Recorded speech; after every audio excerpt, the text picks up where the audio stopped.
Chapter 1. The Declined Card. Daniel had been a customer of Meridian Bank for 11 years. Checking account, savings account, a credit card he rarely used.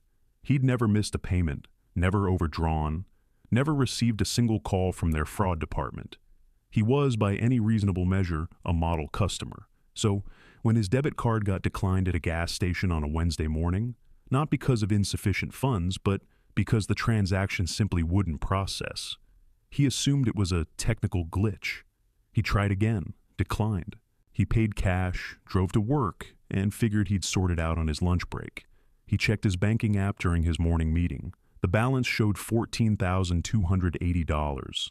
The account looked normal, no alerts, no messages, no indication that anything was wrong. He tried to transfer $500 to his savings account. The app returned an error, ___, quote, _0, ___. Daniel stared at his phone for a moment. Then he excused himself from the meeting and called the number on the back of his card. Chapter 2. The Runaround. The first representative he reached told him his account had been flagged for a security review. She couldn't tell him why. She couldn't tell him how long it would last. She said a specialist would reach out within 3 to 5 business days. Daniel asked if he could access his money in the meantime. She said no.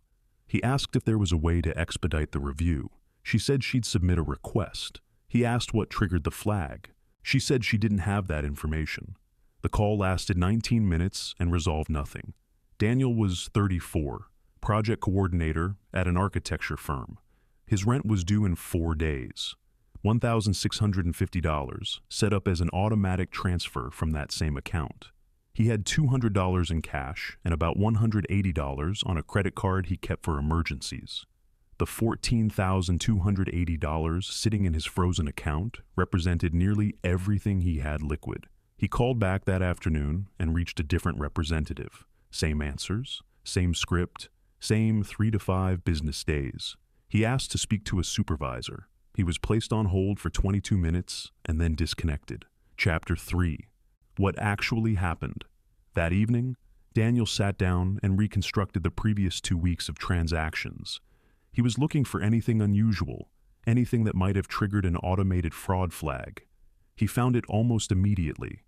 10 days earlier, he had sold a vintage camera on an online marketplace. The buyer had paid $1,400 through a peer-to-peer payment platform, which Daniel had then transferred to his Meridian checking account. It was a single, legitimate transaction. But to an automated system scanning for anomalies, it looked different from his normal pattern. A large inbound transfer from an unfamiliar source, followed 2 days later by a series of small purchases in a different city where he'd been traveling for work. No human had reviewed his account. No fraud analyst had looked at his transaction history and made a judgment call. An algorithm had flagged a combination of data points and automatically restricted his access. The bank's system had done exactly what it was designed to do, and it was completely wrong about him. The problem was that nobody at the bank seemed to have the authority or the inclination to override it quickly. Chapter 4. Learning the Rules. Daniel spent the next morning researching instead of calling the bank again. He knew that another call to general customer service would produce the same results. He needed a different approach. What he found changed his strategy entirely. The Consumer Financial Protection Bureau, the CFPB, is a federal agency that handles complaints against financial institutions. Banks are required by law to respond to CFPB complaints within 15 days. Not 3 to 5 business days. 15 calendar days, maximum, with a substantive response, not a form letter. Furthermore, Regulation E, the federal regulation governing electronic fund transfers, requires banks to investigate disputes and provide provisional access to funds in certain circumstances. His situation wasn't a standard Reg E dispute, but the underlying principle was the same. Banks cannot indefinitely restrict access to customer funds without documented cause and without following their own published procedures.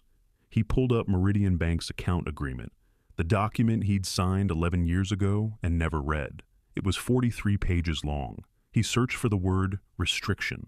He found the relevant clause on page 27. The agreement stated that the bank reserved the right to restrict account access in cases of suspected fraudulent activity, but that customers would be notified within 1 business day of any restriction being applied, and that the bank would provide a written explanation of the basis for the restriction upon request. Daniel had received no notification. He had received no written explanation. The bank was already in violation of its own agreement. Chapter 5. Building the file. Daniel built his file methodically. He documented every call, date, time, duration, name of representative where available, summary of what was said. He gathered his transaction history for the previous 60 days and annotated each item. He located the receipt from the camera sale, the message thread with the buyer, and the transfer confirmation from the payment platform. He printed the relevant clause from the account agreement. He pulled up the CFPB complaint portal and read through the process carefully before starting. Then he wrote a formal letter to Meridian Bank's Executive Customer Relations Department, not the general customer service line, but the specific department listed in their account agreement for escalated disputes. The letter was 3 pages. It outlined the timeline of the restriction and his attempts to resolve it. It cited the account agreement clause requiring notification within 1 business day. It documented that he had received no such notification and no written explanation despite requesting one. It noted that his rent was due in 4 days and that the restriction was causing direct financial harm. It requested immediate restoration of full account access and a written explanation of the basis for the restriction within 48 hours. It stated that if neither was provided, he would file a formal complaint with the CFPB and consult with a consumer protection attorney regarding the bank's failure to follow its own agreement. He sent the letter by email to the executive relations address and by certified mail to the bank's registered legal address. He filed the CFPB complaint the same evening. Chapter 6. The phone call. 31 hours later, not 3 to 5 business days, not 48 hours, his phone rang. The caller identified herself as Angela from Meridian Bank's executive resolution team. Her tone was different from every representative he'd spoken to before. Professional, careful. She had reviewed his file. She confirmed that his account had been flagged by their automated fraud detection system following the large inbound transfer and the subsequent out-of-state transactions. She acknowledged that no human review had been conducted before the restriction was applied. She acknowledged that he had not been notified within 1 business day, as required by the account agreement. She said the restriction had been lifted as of that morning, full access restored. She apologized. She offered him a $150 courtesy credit as acknowledgement of the disruption. Daniel thanked her for calling.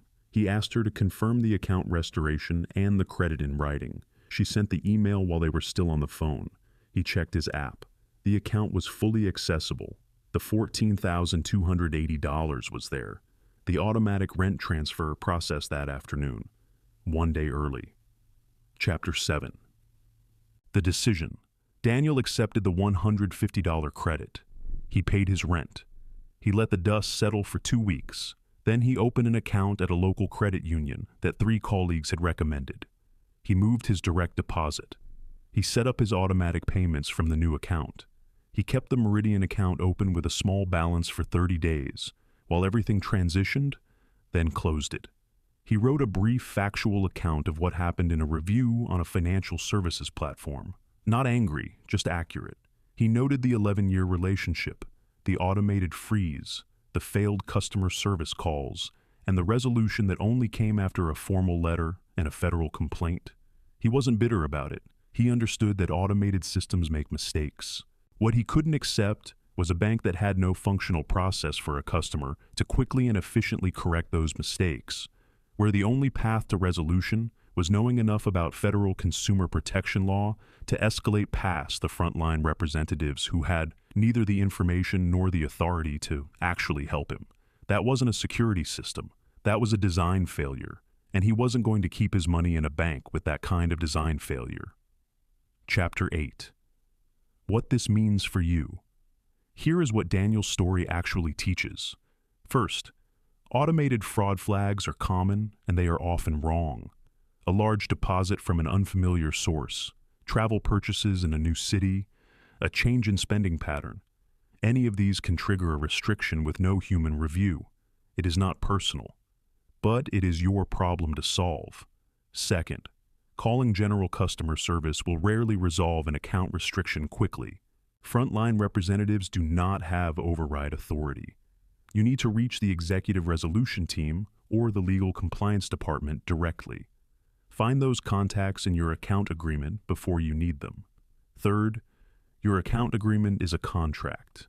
Read the section on account restrictions. If the bank has violated its own terms, missed a notification deadline, failed to provide written explanation, say so explicitly and in writing. That changes the conversation. Fourth, a CFPB complaint is not a nuclear option. It is a standard consumer protection tool. Banks are legally required to respond within 15 days. Filing one the same night as your formal letter signals that you understand the process and are not going away. Fifth, 3 to 5 business days is a default answer, not a legal requirement. The moment you introduce formal documentation and regulatory oversight, that timeline compresses dramatically, 31 hours in Daniel's case. Chapter 9. The broader picture. Daniel's experience is not unusual. Consumer financial protection agencies receive tens of thousands of complaints about account restrictions every year. The pattern is almost always the same: automated flag, restricted access, inadequate customer service response, customer left without access to their own money for days or weeks. Most people wait it out.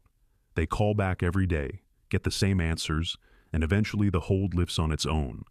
They never know why it was placed. They never receive an explanation. They absorb the inconvenience and move on. The banks have very little incentive to make the resolution process faster or more transparent, because most customers don't know that faster resolution is possible, and most customers don't know what levers actually move the process. Daniel knew, and knowing made all the difference. The credit union he moved to has a different model entirely. Smaller, member-owned, with actual human beings answering the phone who have the authority to look at an account and make a decision.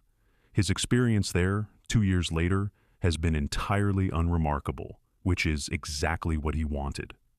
Chapter 10. Know your rights. Daniel got his money back in 31 hours. He got a written apology and a $150 credit. And he got something the bank couldn't give him: confirmation that he had made the right decision in leaving. 11 years of loyalty, automatic payments, and a clean record meant nothing to an algorithm at 2 a.m. on a Tuesday. That's fine. Algorithms don't owe you loyalty, but banks owe you compliance with their own agreements, and federal agencies exist specifically to make sure they deliver on that obligation. Know the rules, read your account agreement, file the complaint. New story every week. Subscribe.